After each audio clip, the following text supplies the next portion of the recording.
pas pitié de nous. La Russie a présenté son plus grand missile balistique nucléaire ayant jamais existé, de son nom militaire RS-28 Sarmat, ou encore plus connu sous le nom de Satan II. La puissance de Satan II est telle que, à l'aide de ses 12 têtes nucléaires, détruit un pays grand comme la France en un claquement de doigts. Et ce n'est pas une blague. Un territoire aussi grand que la France métropole désintégré en quelques secondes, ainsi que ses 70 millions d'habitants, sans compter la destruction dans les pays voisins, et l'onde de choc se propagerait dans toute l'Europe. Si cette bombe a pour cible la France, on estime, y compris les dégâts chez les pays voisins, à près de 100 millions de morts. Les dégâts possibles des nouvelles armes nucléaires sont juste abominables. Satan II est la plus grosse bête de l'arsenal nucléaire modernisé de Vladimir Poutine et devrait entrer en service en 2022. C'est cette année. Il est certes rassurant pour un pays de posséder l'arme la plus puissante de la planète, mais il faudrait être capable de toucher les cibles ennemies. Des puissances militaires comme la France, l'Angleterre et les États-Unis se situent assez loin de la Russie, sans compter qu'ils ont des radars pour localiser des engins militaires étrangers et des boucliers de défense antimissiles. Ce sont des missiles spécialement conçus pour intercepter et détruire d'autres missiles.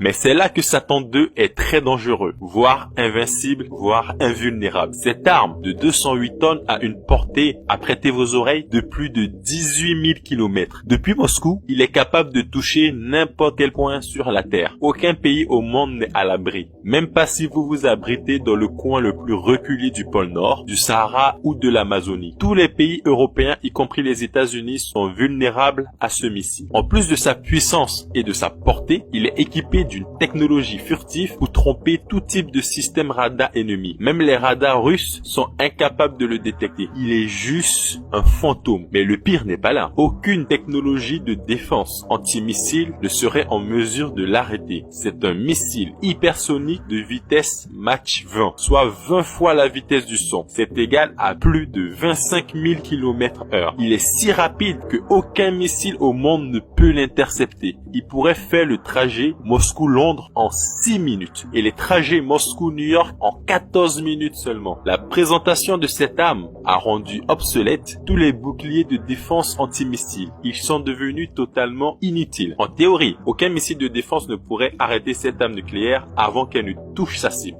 La stratégie américaine depuis près de 20 ans, qui était d'entourer la Russie de boucliers de défense antimissiles et par le biais de pays européens, est complètement tombée à l'eau. Les Américains ont su qu'ils venaient de perdre des dizaines de milliards de dollars d'investissement dans des boucliers de défense après la présentation de cette arme. Ça a été un échec et mat de Poutine. Quand on sait que les relations diplomatiques entre la Russie, la France et les États-Unis ne sont pas au beau fixe en ce moment, cette annonce est plus que glaçante. Et elle ne risque pas de rassurer ceux qui imaginent déjà une éventuelle troisième guerre mondiale. Espérons que les Russes n'aient jamais à devoir s'en servir et que Satan II reste, comme a indiqué le communiqué russe, qu'une arme de dissuasion. Mais faut pas sous-estimer la riposte des Américains. Ils ont promis d'investir une vraie fortune afin de créer une arme encore plus abominable. Il n'est pas très rassurant de vivre sur cette terre car, à l'instar des guerres mondiales, où vous pouviez vous défendre, fuir, vous cacher, avec ce genre d'armes, on n'est à l'abri nulle part sur terre. À part si vous avez les moyens de partir sur une autre planète.